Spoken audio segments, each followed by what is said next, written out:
Stage ఒక ఏజ్కి వచ్చిన తర్వాత అంటే 60-70 రోజుల పంటకు వచ్చినప్పుడు గట్టిగా గాలి వీచినా పడిపోతుంది, చెట్టు తెగిపోతుంది, కింద నుంచి ఇరిగి పడిపోతుంది గట్టిగా గాలి వీచిన.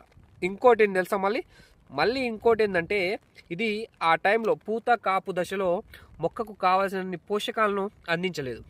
అప్పుడు ఏమవుతుంది, బొబ్బర టైప్లో ఆకులు ముడుచుకోవడం లేదా మొక్క వాడిపోయి చనిపోవడం. ఇప్పుడు మంచిగానే ఉంటుంది. ఇది ఈ విధంగా కుళ్ళిపోవడం వల్ల, ఈ విధంగా కుళ్ళుడు రావడం వల్ల, ఆ వేరుకుళ్ళు కింద కాండం ఉందో ఈ కాండం పోవడం వల్ల ఇప్పుడు మొక్క బాగానే ఉంటుంది, గ్రోతింగ్ కూడా వస్తుంది, రాదనేం కాదు. కానీ 60-70 డేస్కి వెళ్ళేసరికి మొక్క ఎటువంటి గాలి వచ్చినా కూడా తుఫాన్ తట్టుకొని నిలబడలేదండి.